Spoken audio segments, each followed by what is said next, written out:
Alright, in this video we're going to look at 3 more examples that are similar to problems 18 through 20 in the mathematics sections quiz of the ATI TEAS Math, the TEAS 6 study manual. So we have the 3 problems here, and this first one we want to express 7/8 as a decimal and a percent. A quick way, especially since this test is timed, is whenever you have a fraction, 7/8 here, we can just divide those two numbers on the calculator to get our decimal. So on the calculator, 7 divided by 8, you always take the top number divided by the bottom number. It does matter with order there, and we get 0.875. Notice this number is very close to 1 because 7 is pretty close to 8. Had we had 8/8, it would have been 1. Now going ahead and converting this to a percent real fast as well, we can multiply this number by 100, or you can simply move your decimal 2 places to the right. 87.5%. If we move this decimal 2 places to the right, which is the same thing as multiplying by 100, you will get your decimal representation and your percent right there. But I'm not going to leave you hanging just like that. Let's look at some long division real quick. 7/8 is the same thing as 7 divided by 8. And a way we can write that out as long division is we can do inside divided by outside. That's how you always want to think about this. The inside number divided by the outside number. Notice I wrote the 7 on the inside, the 8 on the outside. Well, 8 will not go into 7. It goes into it 0 times. That's where that 0 comes from right there. Though it's not absolutely important as long as you don't forget your decimal.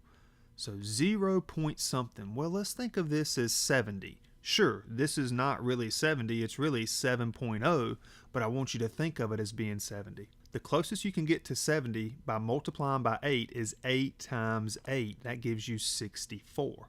You can't get any closer to 70 unless you go over 70. Finding the difference between these numbers, we get a remainder of 6. Let's bring down another 0. Well, you don't have to write it there, but I'm just going to bring it on down. So 8 goes into 60 7 times because 8 times 7 is 56. Subtract, we get a remainder of 4. And let's bring down one more 0. So we have 40, and 8 times 5 is going to be 40, which finally gives us a remainder of 0. Now sometimes when you're dividing fractions like this, no matter how far you try to go, you're never going to get a remainder of 0. In this case, we did get 1, and notice we have the exact same decimal that we have right here. Just don't forget to move your decimal 2 places to the right or multiply by 100 when converting to a percent. Number 19, simplify the expression. So this expression here is just a whole bunch of order of operations where we want to use PEMDAS. Please excuse my dear Aunt Sally. Parentheses, exponents, multiply and divide from left to right, whichever one comes first, and then add or subtract from left to right, whichever one comes first. I have some more videos on order of operations over at my website when I did the goal-based videos, and I have even more videos over at my website as well. Please check those out. Links are in the description. So working inside of parentheses first here, we don't want to add this 12 and this 6. Sure don't. We want to work inside of the parentheses, and let's deal with this exponent that we have inside of here.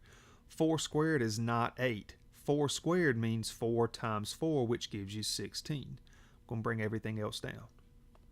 Still working inside of parentheses, and we still do not add yet. That's a very common mistake where people will sit there and add those two numbers together. We do not want to do that. Working inside of parentheses, 16 minus 5 gives us 11, bringing down my divide by 3. Something I failed to mention up here is that these two problems are the same. The only thing I changed here is to get you comfortable with seeing a slash bar, which is the same thing as division. Just like back here I mentioned, the fraction bar is the same thing as division. So now what's next? We still do not add. I still see that mistake quite often with order of operations problems. We have a 6 times an 11 here. Even though you don't see an operator in between the 6 and the parentheses, that's understood to be multiplication. Since that comes before division in this problem, we do want to multiply these first. So therefore we have 12 plus 66 divided by 3. Notice I dropped the parentheses here because we multiplied these two numbers. We still do not add yet because we have some division to take care of. So 12 plus 66 divided by 3, that's going to be 22. And finally we add 12 plus 22 gives us 34. to my knowledge, on the TEAS test, the calculator that you can use, I don't think it has parentheses. I could be wrong. I have not seen the calculators that they use, but to my knowledge, it's just a very basic 4-function calculator. So knowing the order of operations is going to be vital in completing these problems successfully on the TEAS test. Down to number 20, we want to put these 4 numbers, there's a comma right there, we want to put these 4 numbers in order from greatest to least. And what I'm trying to get you to recognize here is I don't think you have a square root button on the TEAS test either for the calculator piece. Therefore, this square root of 5 is a little bit tricky. Now clearly 3.1 is going to be bigger than 2, so we're putting these numbers from greatest to least. So 3.1 is going to come before 2. Square root of 9, if you're familiar with square roots, the square root of 9 is equal to 3. But here's the tricky part. I'm going to write down these other numbers that we haven't really messed with yet. Right now you're thinking, okay, well 3.1 is definitely going to come before 3, and that's going to come before 2 because we're putting these numbers from greatest to least. The square root of 5 is the tricky part. Well, think of 2 numbers that you can take the square root of that are really close to 5. What's the first square root that is less than 5? Well, how about square root of 4? Square root of 4 is 2, right? The next perfect square that's bigger than 5, well, it's not 6, it's not 7, it's not 8, it is the square root of 9. And the square root of 9, we said right here, was equal to 3. Guaranteed, since 5 falls between 4 and 9, and the square root of 4 is 2, and the square root of 9 is 3, you're guaranteed that the square root of 5 is going to be somewhere between 2 and 3. It's going to be bigger than 2 because 5 is bigger than 4. It's going to be less than 3 because 5 is less than 9. But it's going to be somewhere between 2 and 3. And if you type the square root of 5 into a calculator, you get somewhere around roughly 2.2. But what you can guarantee here is this, and this is what's important in understanding this problem.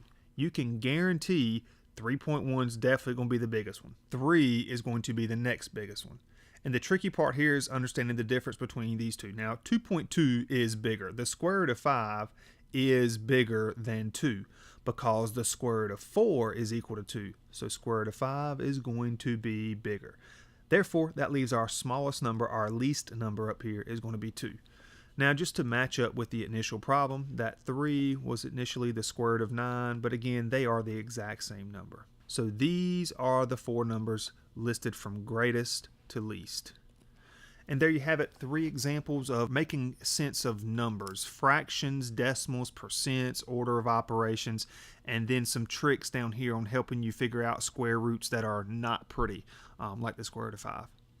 And that's it for this video. I hope it helped.